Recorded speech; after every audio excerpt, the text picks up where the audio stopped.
Title: The Unseen Companion. When I was a child, I had an imaginary friend named Charlie. He was the kind of friend who would never leave my side, no matter how lonely or scared I felt.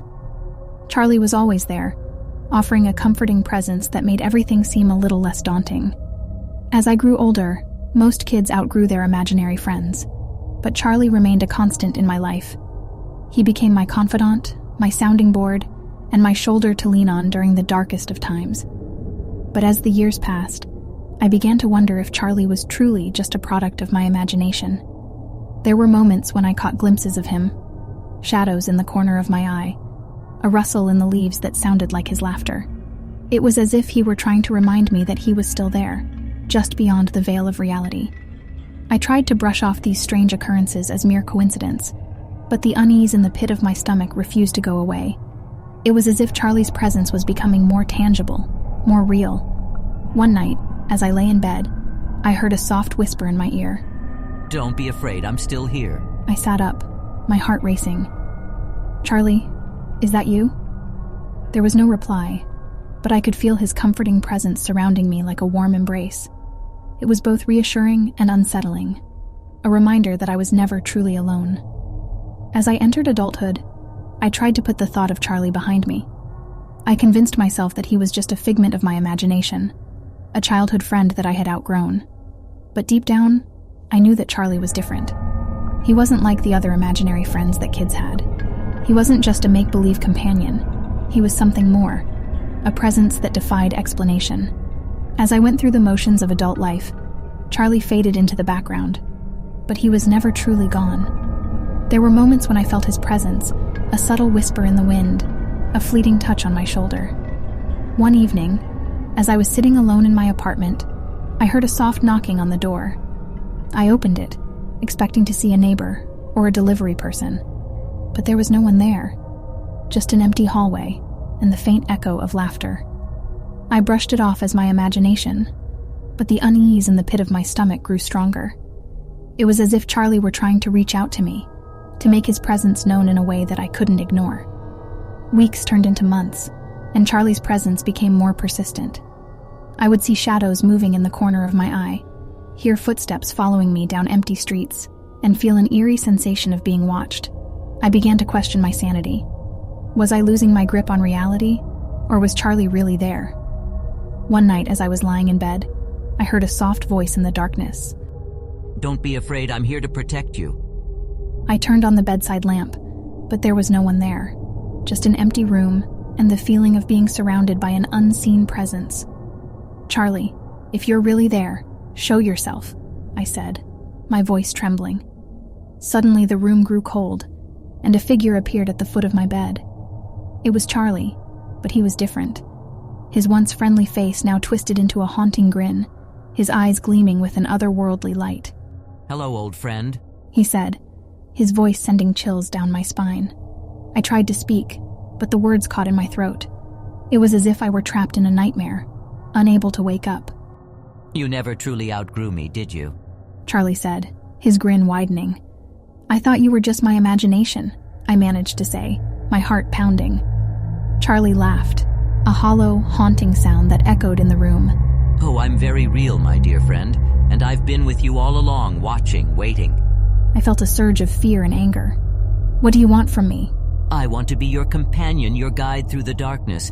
Together we can conquer anything." His words were tempting, but there was something malevolent behind his eyes, something that made my skin crawl. "I don't need you," I said, trying to sound confident. Charlie's expression darkened, and the room seemed to close in around me. "You can't escape me. I am a part of you, woven into the fabric of your being." I knew I had to get rid of him, to break free from the hold he had on me. But how do you get rid of an imaginary friend who is no longer imaginary? As the days turned into weeks, I sought help from psychologists and therapists, desperate to find a way to banish Charlie from my life.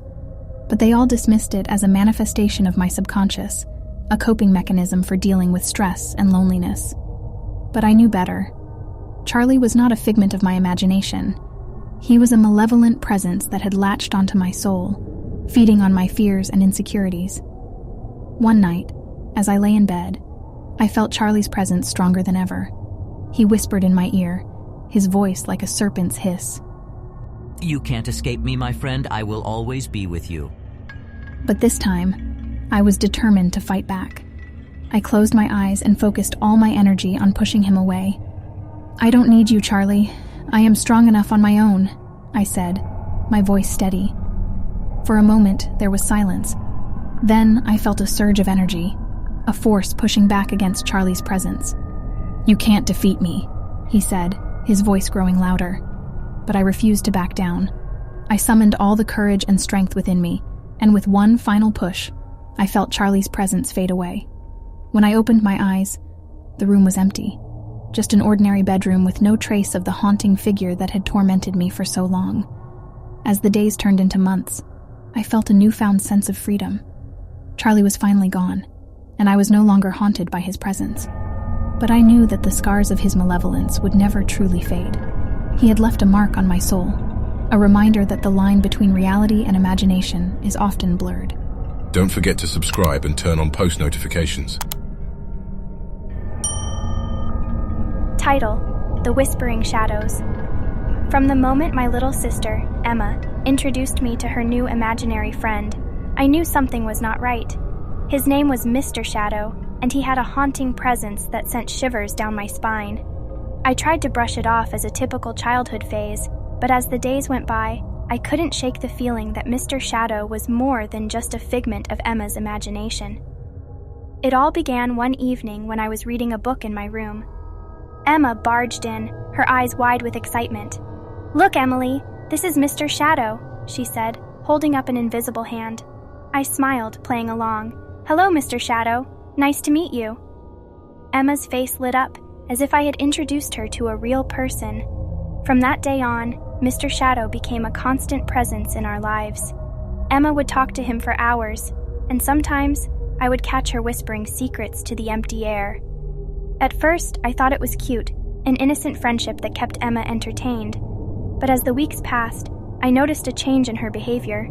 She became more withdrawn, her laughter replaced by hushed whispers. It was as if Mr. Shadow had cast a dark spell over her, isolating her from the world around her. One night, as I was lying in bed, I heard soft murmurs coming from Emma's room. Curiosity got the better of me, and I tiptoed to her door, trying to make out the words. "Mr. Shadow, why won't you let me sleep?" Emma whispered, her voice trembling. My heart sank as I realized that Mr. Shadow was not just an innocent playmate. He was haunting Emma's dreams, twisting her reality into a nightmarish realm of shadows. The next morning, I decided to talk to our parents about Mr. Shadow.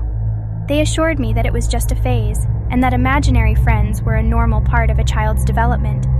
But I couldn't shake the feeling that something was deeply wrong. It was as if Mr. Shadow had cast a dark cloud over our family, filling our home with an eerie aura. As the days turned into weeks, Emma's attachment to Mr. Shadow became more concerning. She would draw pictures of him, depicting a tall, shadowy figure with glowing red eyes. The drawings were unsettling, and I couldn't help but feel that there was something malevolent lurking within Emma's imagination. One night, as I was passing by Emma's room, I saw her sitting in the corner, her eyes fixed on the darkness outside her window.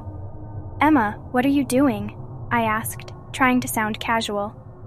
"I'm talking to Mr. Shadow," she said, her voice barely audible. My heart pounded as I watched her, wondering what dark secrets she was sharing with her imaginary friend.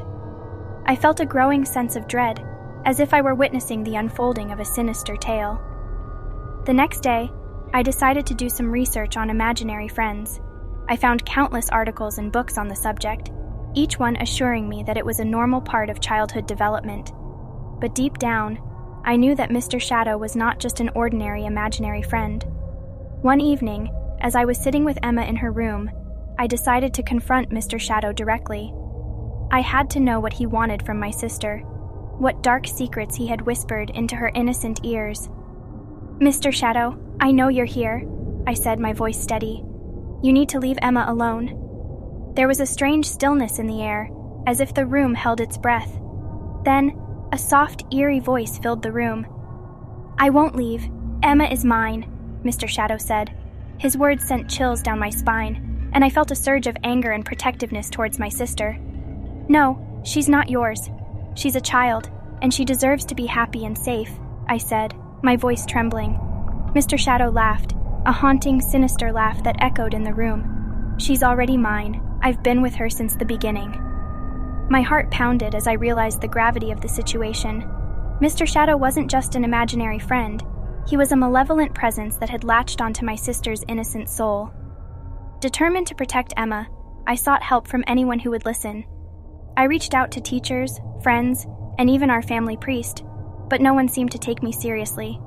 They all brushed it off as a childhood fantasy, failing to see the darkness that had consumed my sister. I felt helpless, as if I were trapped in a nightmare with no escape. One night, as I lay in bed, I heard soft footsteps outside my door. I knew it was Emma, but there was something different about her movements, something eerie and unnatural. I opened the door and saw her standing in the hallway, her eyes vacant and her face pale. "Emma, are you okay?" I asked, my heart pounding. "I need to go," she said, her voice distant. "Mr. Shadow is calling me." Fear gripped my heart as I watched her walk towards the front door. I couldn't let her leave, not while she was under Mr. Shadow's influence. "Emma, please stop," I cried, rushing towards her. But before I could reach her, the front door swung open, revealing a darkness so deep that it seemed to swallow everything in its path. Emma stepped outside, and I felt a rush of panic. I grabbed her hand, trying to pull her back, but it was as if an unseen force was tugging her away from me. "Let go, Emily. Mr. Shadow is waiting," she said, her eyes glazed over. "No, Emma, I won't let him take you," I shouted, refusing to give up. With all my strength, I pulled her back, away from the darkness that threatened to consume her. She resisted at first, but then her eyes seemed to clear, and she looked at me with confusion and fear. "What happened?" she asked, her voice trembling. "Emma, you were about to go outside. You were talking about Mr. Shadow," I said, my voice shaking. Her face turned pale, and I could see the realization dawning in her eyes. "I don't remember. It's like I was sleepwalking." As we stood there, holding each other tightly, I knew that we had won a small victory against the darkness that had haunted our lives. But I also knew that Mr. Shadow was still out there, lurking in the shadows, waiting for another chance to claim my sister. From that day on, I vowed to protect Emma with all my strength. I kept a close eye on her, never leaving her side, and gradually, Mr. Shadow's presence seemed to fade. As the years passed, Emma outgrew her imaginary friend, and Mr. Shadow became nothing more than a distant memory. But I will never forget the fear and darkness that had once gripped our lives, reminding me that there are forces in this world that we cannot see or understand. Click the subscribe button and bell icon for more nightmare-inducing stories.